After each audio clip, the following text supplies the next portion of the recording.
This video will look at our newly developed connections for hot rod profiles, as well as how to generate their respective drawings. First, we will look at a variety of connection types. All of these are found from the Modeling tab in the ribbon. Go into the Joints menu and select Connection Details. In here, go to the Hot Rod folder. We will begin with adding base plates, so go into the Base Plates and End Caps subfolder. Now choose the base plate type you wish to use by double-clicking its thumbnail. Now select the columns the base plates are to be added to and confirm. A Properties window will appear. You can now alter the thickness, length and width of the base plate itself, as well as choosing the bolt type used and the distances for placement. These options allow you to offset the plate. Now click OK. For a column to beam connection, go back to the connection details and into the Beams and Columns submenu. Double-click the appropriate thumbnail. Now select the column to connect, then the beam end, which will show a green star to denote it's selected. Confirm and the Connection Properties window will appear.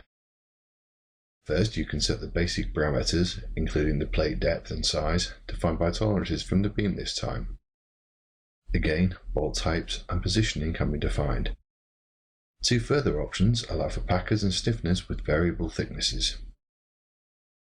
The Extension Parameters tab allows you to increase the plate length beyond the beam,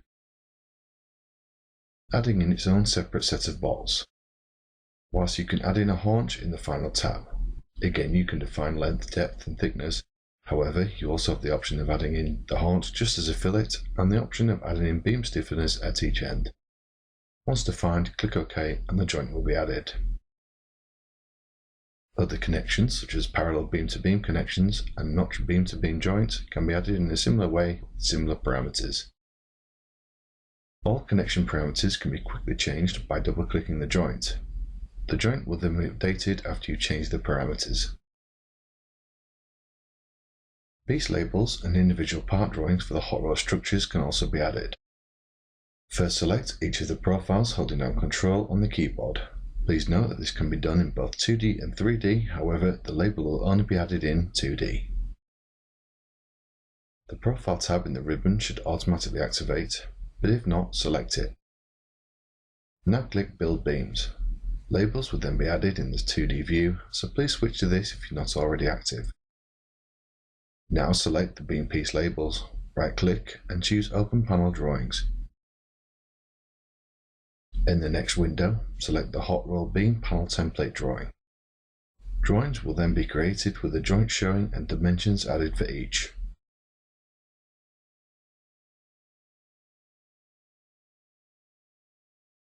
Drawings and labels can then be removed by clicking the label and using the Unbuild command in the Panel tab in the ribbon.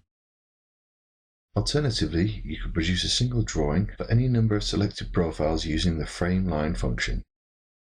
For this, you must be in 2D. Now select the connected profiles and go back to the Build Beam menu in the Profile tab. Choose the Frame Line command. You then pick a direction for the viewing angle and pick a point for the frame line label.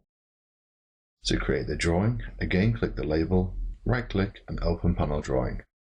This time selecting the Wall Frame Line Template drawing. A new drawing will be created. Individual profiles will be given piece numbers.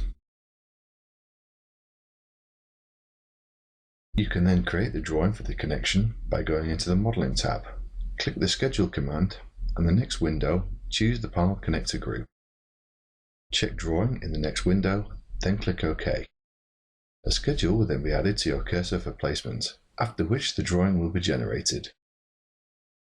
This concludes our video on the parametric hot roll tools. Thank you for watching.